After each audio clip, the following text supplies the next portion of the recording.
Gamma readings सेल्विक की Tesseract report से बिल्कुल मेल खाती है, पर इस प्रक्रिया में हफ्तों लग जाएंगे। अगर हम उनके डेटा सिस्टम को बाईपास करके सीधा उनके कंप्यूटर तक पहुंच जाएं तो इनकी रफ्तार 600 टेराफ्लॉप तक नाप सकते हैं।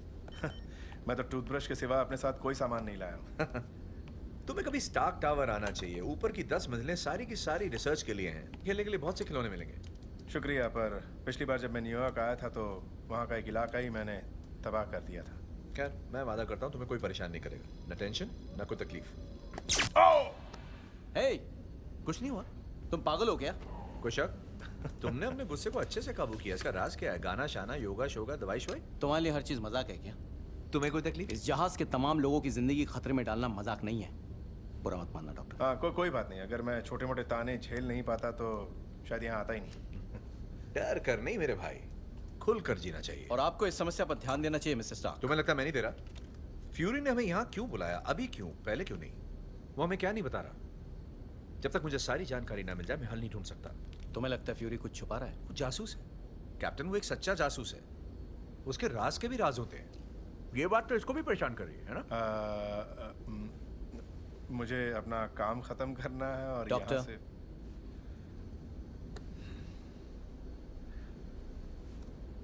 कभी ना खत्म होने वाली ऊर्जा का जरिया। लोकी ने फ्यूरी से टेसरेक्ट के बारे में यही कहा था। मैंने सुना था। हाँ टोनी, ये मुझे लगता तुम्हारे लिए था। अगर बार्टन ने लोकी को टावर की ऊर्जा के बारे में ना भी बताया हो तब भी उसने न्यूज़ में तो सुना ही होगा। वो स्टार्क टावर, न्यूयॉर्क की वो बदसूरत बड़ी सी बिल्डिंग। इस पावर मिलती है आर्क रिएक्टर के जरिए, जो एक स्वचालित ऊर्जा का जरिया है। यह इमारत तकरीबन 1 साल तक अपने आप चल सकती। ये तो सिर्फ एक नमूना है और साफ ऊर्जा बनाने में मेरा बहुत बड़ा नाम है। ये तुम्हें यही बताना चाहते हैं? तो फिर उसे शील्ड टेसरेक्ट प्रोजेक्ट में क्यों नहीं लाई? मेरा मतलब सबसे पहले तो वो ऊर्जा के क्षेत्र में क्या कर रहे हैं? एक बार मेरा कंप्यूटर प्रोग्राम शील्ड की सारी खुफिया फाइलें खोल दे तब मैं इसका पता लगाऊंगा। जारविस सबसे उसकी खोज में जब से मैं इस कंट्रोल रूम में आया हूँ। कुछ ही घंटों में मैं शील्ड का हर वो घिनौना राज जान जाऊंगा जो उन्होंने छुपाने की कोशिश की है। खाओगे? फिर भी तुम समझ नहीं पाए कि वो तुम्हें क्यों नहीं चाहते। एक होशियार एजेंसी होशियार लोगों से तो डरेगी। यही दुनिया का दस्तूर है मेरे भाई। लगता है लोकी हमें उकसाने की कोशिश कर रहा है। ये वो आदमी है जो जंग छेड़ना चाहता है और अगर हमने ध्यान नहीं दिया तो वो जीत जाएगा। हमें आदेश मिले हैं, हमें उनका पालन करना चाहिए। पालन वालन करना मेरी फितरत नहीं है। और फितरत ही तुम्हारे लिए सब कुछ है ना? इस कमरे में कौन ऐसा है जो पहली बात झंडा पहन के घूम रहा है और दूसरी बात न काम का न दाम का? स्टीव, तुम्हें इनमें कुछ गड़बड़ नजर नहीं आ रही ना?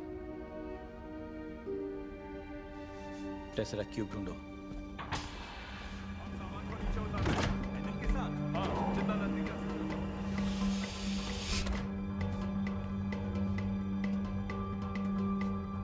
ये वो बंदा है जिसके बारे में मेरे डैड बात करते नहीं थकते थे।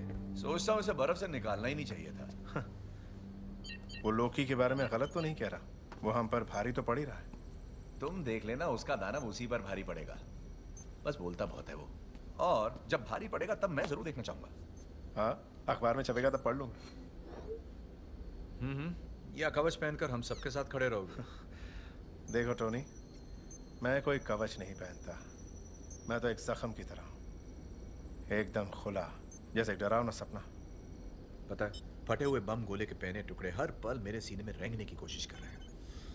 ये उसे रोकता है, ये छोटा सा रोशनी का गोला।